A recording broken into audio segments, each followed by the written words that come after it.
మనకు ఏదైనా ఇన్ఫర్మేషన్ కావాలంటే మనం వెంటనే గూగుల్లోకి వెళ్ళి సెర్చ్ చేస్తూ ఉంటాము. అయితే గూగుల్లో సెర్చ్ చేసేటప్పుడు మీరు ఒక విషయాన్ని అయితే గమనించండి. గూగుల్ అనేది ప్రపంచవ్యాప్తంగా వాడతారు అని చాలా మంది అయితే అనుకుంటూ ఉంటారు. అయితే గూగుల్ అనేది ప్రపంచవ్యాప్తంగా కొన్ని దేశాల్లోనైతే వాడరు, అంటే చాలా తక్కువ దేశాలు అనుకోండి. అయితే గూగుల్ ని ప్రత్యేకంగా వాడని ఒక దేశం అయితే ఉంది. ఆ దేశం ఏంటని మనం చూసుకున్నట్లయితే చైనా అనమాట. చైనాలో అసలు గూగుల్ అనేది వాడరు. అసలు ఎందుకు చైనాలో గూగుల్ వాడరు అనే విషయాన్ని మనం ఈ వీడియోలో డిస్కస్ చేద్దాము. అంతేకాకుండా మనం వైన్ షాప్ కి వెళ్ళి బీర్ బాటిల్ తీసుకున్నాం అనుకోండి, బీర్ బాటిల్ అనేది గోధుమ రంగు కలర్ లోనైతే ఉంటుంది. సో ఇది చాలా మందికి తెలిసే ఉంటుంది. అంతేకాకుండా కొన్ని బీర్ బాటిల్స్ గ్రీన్ కలర్ లోనైతే ఉంటూ ఉంటాయి. అయితే ఇప్పుడు మనం ఈ బీర్ బాటిల్ అనేది గోధుమ రంగు కలర్ లోను అలాగే గ్రీన్ కలర్ లోను ఎందుకు ఉంటాయి అనే విషయాన్ని మనం ఈ వీడియో డిస్కస్ చేద్దాము. ఈ వీడియోలోకి వెళ్లే ముందు నాదొక రిక్వెస్ట్ అండి. అదేంటంటే ఈ వీడియో కనుక మీకు నచ్చినట్లయితే ఇక్కడ కింద ఉన్న రెడ్ కలర్ సబ్స్క్రైబ్ బటన్ మీద అయితే ప్రెస్ చేయండి. ఇలా మీరు రెడ్ కలర్ సబ్స్క్రైబ్ బటన్ మీద ప్రెస్ చేయడం వల్ల నేను చేసిన ప్రతి ఇన్ఫర్మేషన్ వీడియో అనేది అందరికంటే ముందు అప్డేట్ రూపంలో మీ మొబైల్ కి అయితే చేరిపోతుంది. ఇప్పుడు మనం వీడియోలోకి అయితే వెళ్ళిపోదాం. మనం నిత్య జీవితంలో గూగుల్ ని కంపల్సరీగా వాడుతూ ఉంటాము. అంటే గూగుల్లోకి వెళ్ళి మనం ఏదో ఒకటి సెర్చ్ చేస్తూనే ఉంటాము. కానీ చైనా అనేది గూగుల్ అనేది అసలు వాడదు. సో గూగుల్ వాడుకోకుండా చైనా రోజువారీ పనులు ఎలా సాగుతున్నాయి అనే విషయాల్ని చూసుకున్నట్లయితే దానికి ఆల్టర్నేటివ్ గా కొన్ని వెబ్సైట్లు అయితే ఉన్నాయి. ఆ వెబ్సైట్లను అయితే చైనా దేశం అయితే వాడుతూ ఉంటుంది. అసలు గూగుల్ ఎందుకు వాడదు చైనా దేశం అని మనం చూసుకున్నట్లయితే చైనా దేశం గూగుల్ అనేది ఎందుకు వాడదు అనే విషయాన్ని తెలుసుకునే ముందుగా మనం తెలుసుకోవాల్సిన విషయం ఏమిటంటే గూగుల్ ఏ విధంగా డబ్బులను సంపాదిస్తుంది అనే విషయాన్ని మనం ఒకసారి గమనించవలసి ఉంటుంది. గూగుల్ ఏ విధంగా డబ్బులు సంపాదించుతుంది అనే విషయాన్ని మనం చూసుకున్నట్లయితే మనం నిత్యం ఏదో ఒక విషయంలో గూగుల్లోనైతే ఏదో ఒక కీవర్డ్ నిచ్చి సెర్చ్ చేస్తూ ఉంటాము. అలా సెర్చ్ చేసినప్పుడు గూగుల్లో మనకు యాడ్స్ అయితే వస్తూ ఉంటాయి. ఈ యాడ్స్ గూగుల్ కి ముఖ్యమైన రెవెన్యూ అనమాట. అయితే ఒక్కొక్కసారి ఏం జరుగుతుందంటే గూగుల్లో మనం ఫర్ ఎగ్జాంపుల్ గా ఐఫోన్ అని ఏదైనా టైప్ చేశారనుకోండి, ఐఫోన్ కి సంబంధించిన యాడ్స్ ఎక్కువగా మీకు గూగుల్లోనైతే కనిపిస్తూ ఉంటాయి. అంటే యూజర్ కి అనుకూలంగా, అంటే యూజర్ కి అభిరుచికి తగ్గట్టుగా గూగుల్ అయితే వాళ్ళు అడిగిన ప్రొడక్ట్స్ ని గూగుల్ బ్లాక్ లోను అలాగే మనం యూట్యూబ్ చూస్తున్నప్పుడు యూట్యూబ్ లోను ఆ యాడ్స్ అయితే ప్లే చేస్తూ ఉంటుంది. ఈ విధంగా గూగుల్ ఏం చేస్తుందంటే మన అభిరుచులకు అలాగే అలవాట్లకు తగ్గట్టుగా మనం ఏ ప్రొడక్ట్స్ అయితే గూగుల్లో సెర్చ్ చేస్తామో ఆ ప్రొడక్ట్ కి సంబంధించిన యాడ్స్ అయితే ఇస్తూ ఉంటాయి. అయితే గూగుల్ ఈ విధంగా మనకు ఎందుకు యాడ్స్ ఇస్తుంది అనే విషయం మనం చూసుకున్నట్లయితే గూగుల్ బ్యాకప్ లో మన డేటా అయితే స్టోర్ చేసుకుంటుంది అనమాట. మనం జీమెయిల్ కొత్తగా క్రియేట్ చేసుకునేటప్పుడు మనం అక్కడ రిజిస్ట్రేషన్ చేస్తూ ఉంటాము. అలా రిజిస్ట్రేషన్ చేసుకున్న క్రమంలో అక్కడ మన డీటెయిల్స్ అయితే ఇవ్వాల్సి ఉంటుంది. ఇలా మన డీటెయిల్స్ ఇచ్చినప్పుడు గూగుల్ ఏం చేస్తుందంటే ఆ డీటెయిల్స్ ని తన దగ్గర స్టోర్ చేసుకుంటుంది. ఇలా స్టోర్ చేసుకుంటాం అనేది చైనాకి నచ్చలేదు. ఎందుకంటే అది యూజర్లకు సంబంధించిన పర్సనల్ డేటా కాబట్టి. పర్సనల్ డేటాని యూజ్ చేసుకొని ఈ విధంగా గూగుల్ అయితే బిజినెస్ చేస్తుందనే ఉద్దేశంతో చైనా ఏం చేసిందంటే గూగుల్ ని పూర్తిగా బ్యాన్ చేసేసింది. అయితే ఇది గూగుల్ ని మాత్రమే కాకుండా జీమెయిల్, వాట్సాప్, ఫేస్బుక్ ను కూడా ఇది బ్యాన్ చేసేసింది. అయితే వాటి స్థానంలో ఆల్టర్నేటివ్ గా వేరే వాటిని అయితే ఉపయోగిస్తూ ఉంటారు అక్కడ వాళ్ళు. సో ఏవేవి వాటి స్థానంలో ఉపయోగిస్తారు అనే విషయాన్ని మనం ఇప్పుడు చూద్దాము. అయితే మనకు గూగుల్ ప్రొడక్ట్స్ ఎక్కువగా మనం యూజ్ చేసేది ఏంటని మనం చూసుకున్నట్లయితే ఒకటి యూట్యూబ్, రెండోది వచ్చేసేసి గూగుల్, మూడోది వచ్చేసేసి జీమెయిల్, నాలుగోది వచ్చేసేసి గూగుల్ మ్యాప్. ఇవి ఎక్కువగా మన ఇండియాలో ఎక్కువగా వాడుతూ ఉంటాము. ఎవరైనా సరే మార్నింగ్ లేచినప్పటి నుంచి గూగుల్లో ఏదైనా సెర్చ్ చేయాలంటే కంపల్సరిగా యూట్యూబ్, జీమెయిల్, గూగుల్ మ్యాప్స్ తప్పనిసరిగా యూజ్ చేస్తూ ఉంటాము. అయితే వాటి స్థానంలో చైనా వేరే వాటిని ఉపయోగిస్తుంది. అవి ఏంటో ఇప్పుడు చూద్దాము. మనం సెర్చ్ ఇంజిన్ గా గూగుల్ సెర్చ్ ఇంజిన్ అయితే వాడుతూ ఉంటాం కదా. చైనా వాళ్ళు ఏం చేస్తారంటే దాని స్థానంలో బైడు అని ఒక వెబ్సైట్ అయితే ఉంది. ఆ వెబ్సైట్ ని అయితే వాళ్ళు వాడుతూ ఉంటారు. అదే వాళ్ళకు గూగుల్ లాగా సెర్చ్ ఇంజిన్ గా పనిచేస్తుంది. అలాగే గూగుల్ మ్యాప్ స్థానంలో వాళ్ళు బైడు మ్యాప్ లేదంటే గాయోడ్ మ్యాప్ అని ఒక మ్యాప్ ఉంది. ఆ మ్యాప్లను వాళ్ళు ఎక్కువగా వాడుతూ ఉంటారు. అలాగే మనం యూట్యూబ్ అయితే వాడుతూ ఉంటాం కదా.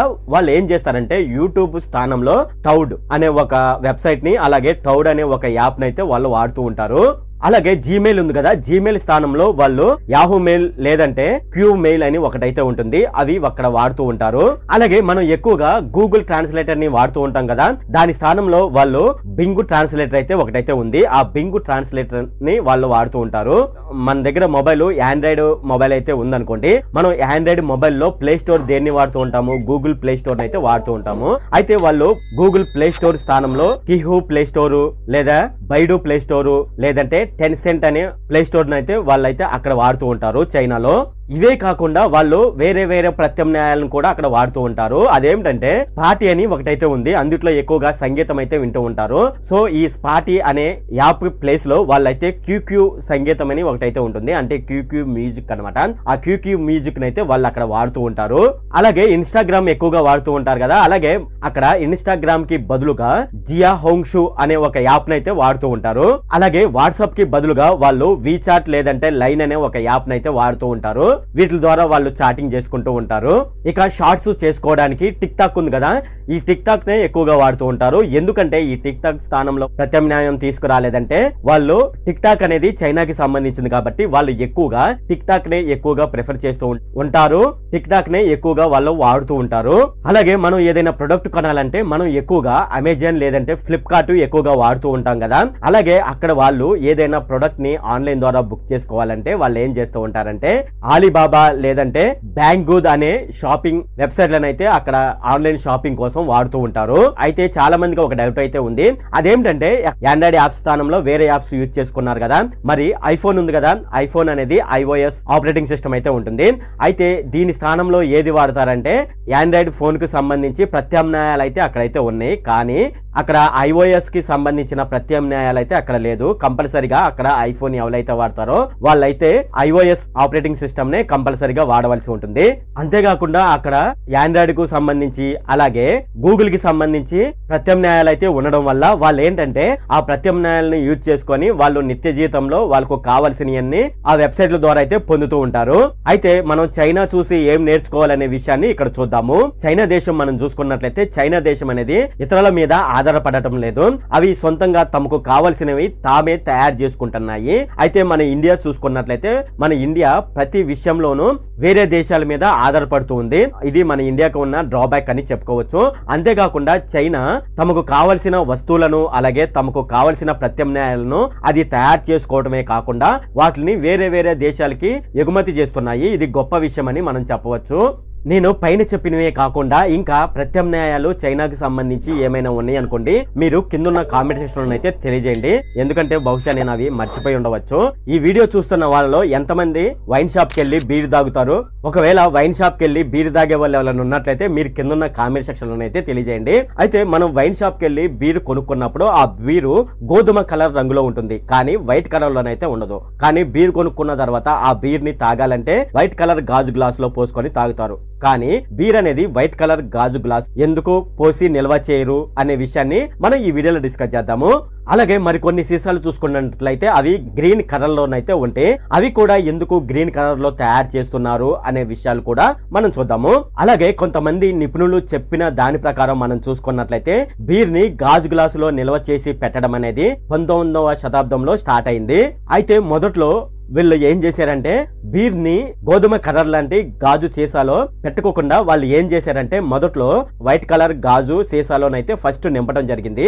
అయితే ఇలాగా వైట్ కలర్ సీసాలో నింపడం వల్ల ఏం జరిగింది అనేది ఇప్పుడు చూద్దాము. బీర్ లో పారదర్శకత ఉండాలని చెప్పేసి వాళ్ళు ఏం చేశారంటే ఫస్ట్ గాజు గ్లాస్ లో బీర్ నైతే నింపి పెట్టడం జరిగింది. ఇలా గాజు గ్లాసులో నింపడం వల్ల ఏం జరిగిందంటే దానికి సూర్యరశ్మి తగలడం వల్ల ఆ బీర్ అనేది చెడు వాసన వచ్చేదంట. మొదట్లో ఈ విషయం తెలీదు, అందుకే వాళ్ళు ఏం చేసేవాళ్ళు అంటే గాజు సీసాలో మొదట్లో దాన్ని నిల్వ చేసేవాళ్ళు. బీర్ లో ఐసోహోమోలన్స్ అనే రసాయనాలు అయితే ఉంటాయి. అయితే ఇవి ఎప్పుడైతే బీరు సీసాలకు తగులుతుందో అంటే గాజు గ్లాసులో ఉన్నప్పుడు ఎప్పుడైతే బీరు సీసాలకు ఈ సూర్యరశ్మి తగులుతుందో సూర్యరశ్మిలో ఉండే అతిలోహిత కిరణాలు అయితే ఉంటాయి. అవి ఏం చేస్తాయంటే ఇంతకు ముందు చెప్పుకున్నాం కదా ఐసోహ్యూములెన్స్ అనే రసాయనాలు ఉంటాయని. ఈ ఐసోహ్యూములెన్స్ అనే రసాయనాలు ఎప్పుడైతే సూర్యరశ్మి తగులుతుందో అప్పుడు ఇవి చెడువాసన వెదజల్లే రసాయనాలుగా మారిపోతాయి. ఇలా చెడువాసన వెదజల్లే రసాయనాలుగా మారిపోవడంతో బీరు మొత్తం పూర్తిగా చెడు వాసన అయితే వస్తుంది. అంటే అలాగే బీరు రుచిలో కూడా పూర్తిగా మార్పు అయితే వచ్చేస్తుంది. ఇలా గాజు గ్లాసులో బీర్ని పెట్టడం వల్ల ఇలా చెడు వాసన ఇలాగా వెదజల్లుతుందని మొదట కంపెనీలు గ్రహించిన తర్వాత బీరు తయారు చేసే కంపెనీలన్నీ కొద్దిగా జాగ్రత్త పడ్డాయి. అప్పటి నుంచి అవి ఏం చేశాయంటే పారదర్శక సీసాలకు బదులు ముదురు గోధుమ రంగులో ఉండే సీసాల్లో బీర్ని నిల్వ చేయడం స్టార్ట్ చేశాయి. ముదురు గోధుమ రంగులో సీసాలో బీర్ని నిల్వ చేసినప్పుడు సూర్యరశ్మి నుండి వచ్చే కిరణాలను ఇవి అడ్డుకుంటాయంట. అప్పటి నుంచి ముదురు గోధుమ రంగులో ఉండే సీసాల్లో బీర్ని నిల్వ చేయడం స్టార్ట్ చేశారు. ఈ విషయాన్ని చరిత్రకారులు అయితే చెప్తున్నారు. ఇక బీరును నిల్వ చేయడానికి గ్రీన్ కలర్ సీసాలు అయితే వాడుతూ ఉంటారు కదా. ఈ గ్రీన్ కలర్ సీసాలు అనేది ఎప్పటి నుంచి వాడుతున్నారనే విషయం మనం చూసుకున్నట్లయితే రెండో ప్రపంచ యుద్ధ కాలంలో ఈ గోధుమ రంగులో సీసాలను తయారు చేయడానికి కావలసిన ముడిసరికి అయితే వాళ్ళ దగ్గర లేదు. దానివల్ల బీరు సీసాల కొరత అయితే ఏర్పడింది. ఇక అప్పుడు బీరు సీసాలన్నీ ఆకుపచ్చని సీసాలు తయారు చేయడంపై దృష్టి పెట్టాయి. అప్పటి నుంచి ప్రీమియం సీసాలన్నీ గ్రీన్ కలర్ లో ఉంటాయనే పేరైతే స్థిరపడిపోయింది. కొన్ని కంపెనీలు బీర్నైతే ఆకుపచ్చ రంగు సీసాలోనైతే అవి స్టోర్ చేసి మనకైతే అమ్ముతున్నాయి. అంతేకాకుండా కొన్ని చోట్ల మనం చూసుకున్నట్లయితే ఇంతకు ముందు మనం చెప్పుకున్నాం కదా, పారదర్శకత కలిగిన గాజు బాటిల్లోనైతే వాటిని పెడతారని. దానివల్ల సూర్యరశ్మిలో ఉండే అతిలోహిత కిరణాలు ఆ బీరు బాటిల్ పై పడడం వల్ల ఆ బీరు చెడిపోతుందని ఇంతకు ముందు చెప్పుకున్నాం కదా. అయితే ఇప్పటి కాలం మనం చూసుకున్నట్లయితే ఈ సూర్యరశ్మిలోని అతిలోహిత కిరణాలను అడ్డుకునే పారదర్శకత కలిగిన బాటిళ్లు కూడా అందుబాటులోకి వచ్చాయి. ఎందుకంటే కాలం అనేది మారుతూ వస్తుంది కాబట్టి, టెక్నాలజీ కూడా కొద్దిగా అభివృద్ధి చెందింది కాబట్టి ఈ విధంగానైతే బీరు బాటిల్లోనైతే మార్పు రావడం జరిగింది. అంతేకాకుండా సూర్యరశ్మిలోని యూవీ కిరణాలను అడ్డుకునేందుకు ప్రత్యేకమైన రసాయనాలను ఈ పారదర్శకత కలిగిన బాటిళ్ల పై పూత పూస్తున్నారని నిపుణులైతే చెప్తున్నారు. ఈ పారదర్శకత కలిగిన బాటిళ్లు లోపల ఉండే బీరు స్పష్టంగా కనిపిస్తుంది. అంతేకాకుండా యూవీ కిరణాల సమస్య కూడా పూర్తిగా తొలగిపోయింది. ఇక సూర్యుని నుంచి వచ్చే అతిలోహిత కిరణాలను అడ్డుకునే మెటల్ క్యాన్స్ కూడా అందుబాటులోకి రావడం జరిగింది.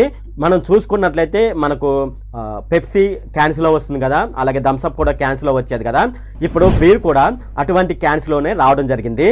అయితే ఈ బీరుకు సంబంధించిన క్యాన్స్ ఎప్పుడు వాడుతూ ఉంటారంటే ఏదైనా చిన్న పార్టీలు ఉన్నాయి అనుకోండి, ఆ పార్టీలో ఎవరైనా సరే బీర్ తాగాలంటే ఈ చిన్న క్యాన్స్ ని కొనుక్కొని బీర్ తాగడం స్టార్ట్ చేశారు. ఇది ఫ్రెండ్ ఈ వీడియోలో. ఫ్రెండ్ ఈ వీడియో కనుక మీకు నచ్చినట్లయితే ఇక్కడ కింద ఉన్న రెడ్ కలర్ సబ్స్క్రైబ్ బటన్ మీద అయితే ప్రెస్ చేయండి. అలాగే ఈ వీడియోని మీ ఫ్రెండ్స్ అండ్ ఫ్యామిలీ మెంబర్స్కి అయితే షేర్ చేయండి. అలాగే ఈ వీడియో సంబంధించి ఏమైనా కామెంట్లు ఉన్నాయి అనుకోండి, నాకు తప్పనిసరిగా కింద ఉన్న కామెంట్ సెక్షన్లో అయితే తెలియజేయండి. ఈ వీడియో అంతే friend. Okay, thank you friend.